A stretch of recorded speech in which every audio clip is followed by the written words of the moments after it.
Bismillahirrahmanirrahim. Assalamualaikum.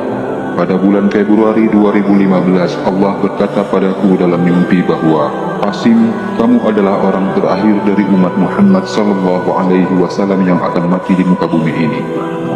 Jadi itu berarti bahwa setelah kematianku tidak akan ada lagi muslim yang tersisa di bumi ini, dan hanya orang yang terburuk atau jahat yang tersisa di bumi setelah itu, dan hari kiamat akan dikenakan pada mereka.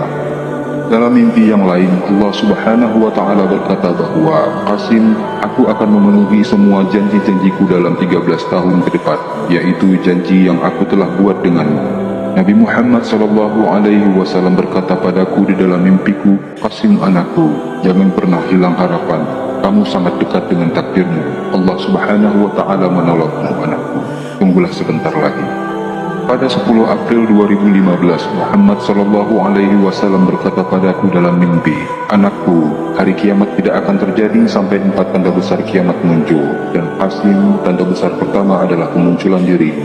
Dalam mimpi lain, rumahku sedang dibangun. Aku dan Muhammad SAW berdiri di depan rumah. Muhammad SAW berkata padaku bahwa, ketika rumahmu sudah selesai, aku akan memanggilmu ke Madinah, dan aku akan bertemu denganmu. Maka setelah itu, aku akan memberitahumu untuk melakukan perjalanan ke Mekah untuk bersyukur kepada Allah subhanahu wa ta'ala, dan setelah itu, kamu berkewajiban membantu umat Islam. Aku menjawab seperti yang engkau sallallahu alaihi wasallam katakan. Setelah itu aku melihat diriku di masjid yang besar dengan cahaya yang sangat kurang, dan imam masjid telah menyerukan salat. Saya kemudian ikut sholat.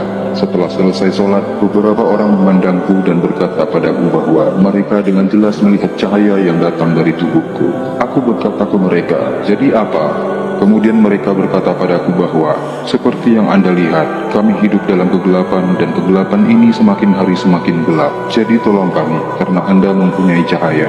Terangilah kami sehingga kami bisa mendapati diri kami keluar dari kegelapan ini. Aku berkata pada mereka bahwa saya memiliki cahaya dari Allah subhanahu wa ta'ala, dan aku dapat memenuhi seluruh bumi dengan ini. Kemudian saya meletakkan cahaya Allah subhanahu wa ta'ala di langit yang gelap, dan kemudian langit menjadi penuh dengan cahaya, dan seluruh dunia mulai terang karena cahaya Allah, dan wajah orang-orang Islam bersinar seperti bintang, dan semua orang menjadi bahagia. Pada mimpi bulan Mei tahun 2015, aku melihat Nabi Muhammad SAW sedang duduk dengan para sahabatnya radhiyallahu anhum. Saya berkata pada diriku bahwa Muhammad SAW dan para sahabatnya radhiyallahu anhum seperti Abu Bakar radhiyallahu anhu dan Umar radhiyallahu anhu sudah membangun Islam, dan sekarang sayalah yang harus membangun kembali Islam yang sebenarnya, seperti 1400 tahun yang lalu. Maka kemudian Allah datang dan berkata bahwa kamu tidak sendirian, aku ada di sisimu. Setiap muslim tidak harus percaya padaku, setiap muslim harus percaya dengan mendengarkan Nabi Muhammad SAW mengenai apa yang Nabi Muhammad SAW beritahukan tentang hari kiamat dan apa yang terjadi sebelum kiamat.